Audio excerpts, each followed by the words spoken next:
Hello, my guys, gals, and non-binary pals. This is me coming back at you again tonight. Tonight I'm going to be talking about Supernatural, Season 13, Episode 18, Bring 'em Back Alive.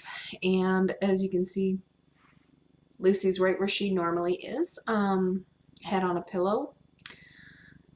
I sometimes think I spoil her. So, speaking of spoiling, this is a fan review video. If you've never seen one, turn back now. If you watch the show and you're looking for no spoilers, this is the wrong place to be.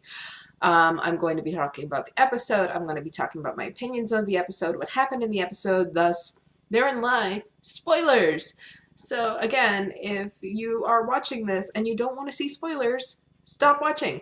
Okay, that being said, let's see what happened. A lot happened in this episode, and it was a whole heck of a lot of plot. So, let's see. Okay. We've got the opener with, I honestly don't remember exactly what the opener was, but we definitely have a starting off point with Cass and Sam and Gabriel in the bunker. And then when Cass learns how bad Gabriel is, he tries to help his brother. We got the choo-choo train comment with trying to feed him his own grace. Sam gave Gabriel a very moving speech that was very akin to the tomb fight that in the tomb where Dean and Cass fought, and Dean was able to break Cass's spell, and we need you, I need you. Sam sort of brought Gabriel out of his funk by doing the same thing.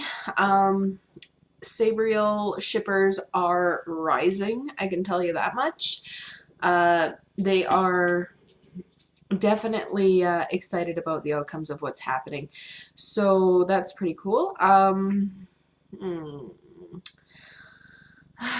Let's see. Gabriel came back to himself after Sam gave him this speech a bit. He's still traumatized. He's still dealing with PTSD, in case that was mumbled a bit.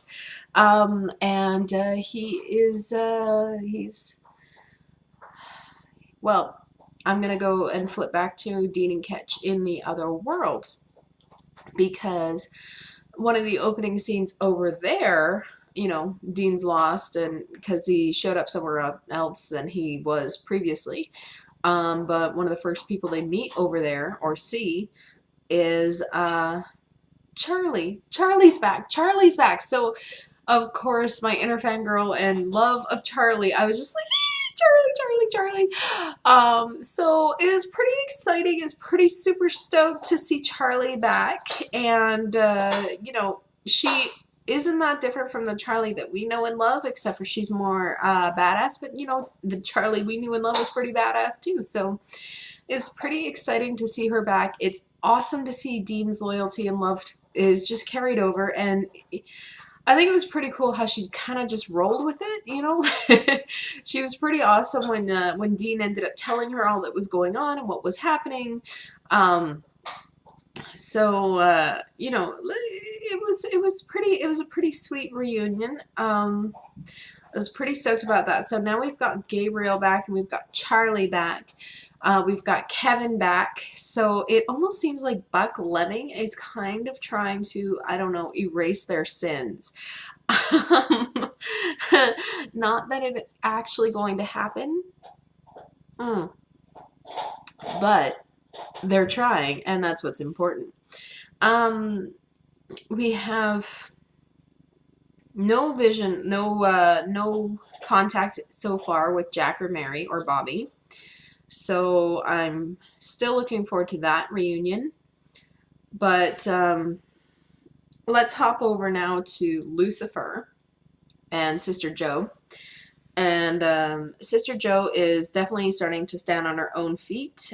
She is standing up to Lucifer. She has certain expectations of what she wanted. Let me fix this.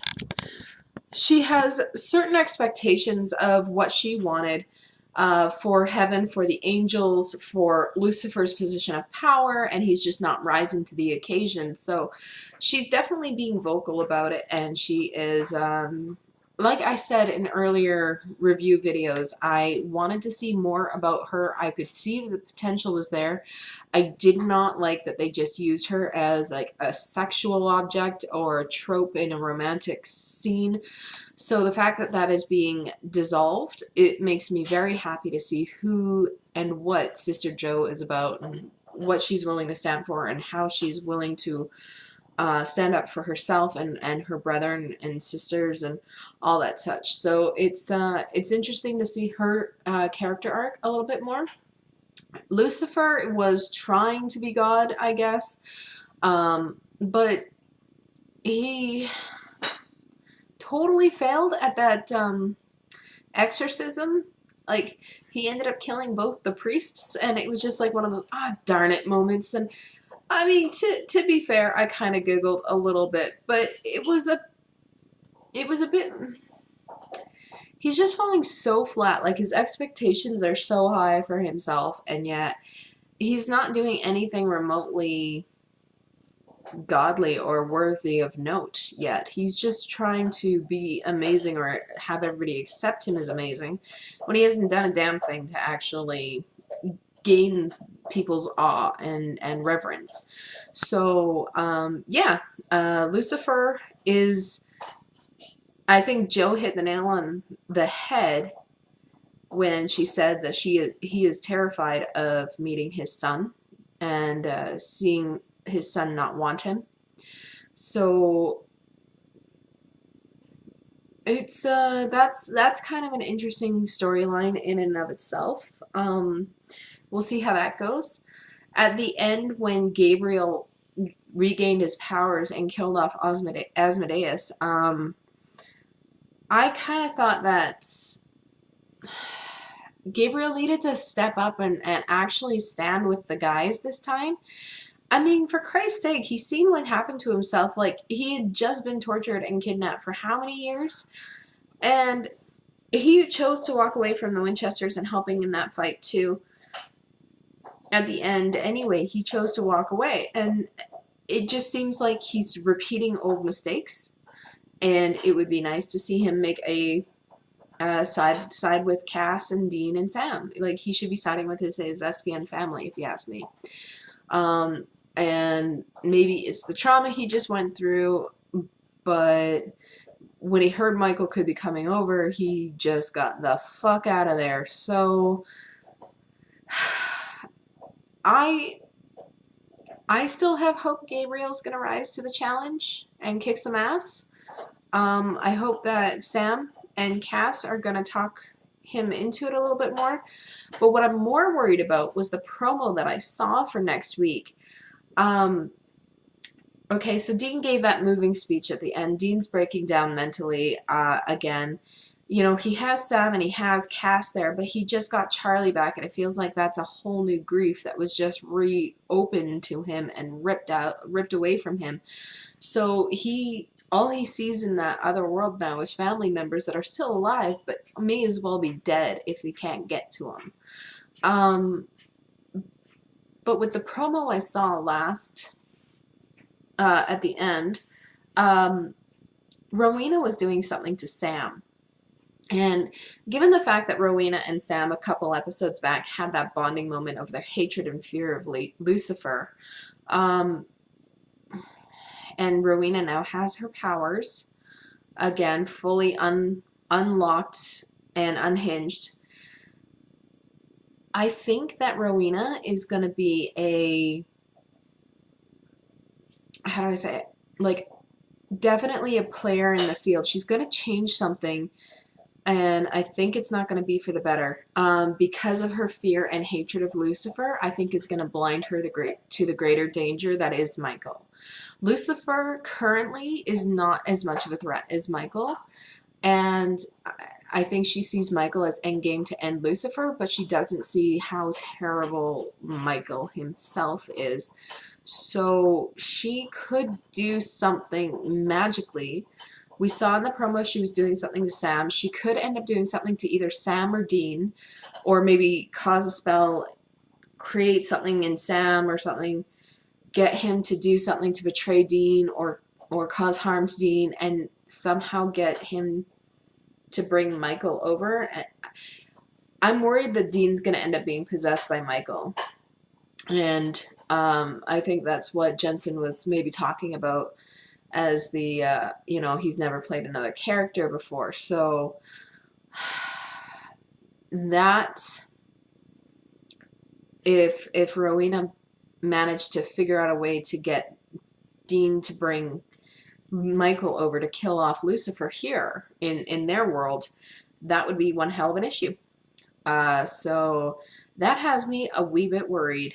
And again, I don't want to see Dean being, you know, possessed by Michael. I just don't want to be seeing him used as a vessel for him. So I'm very nervous about that whole who is Jensen going to play and what is he going to do. So anyway, that's basically everything you've already. Oh, wait.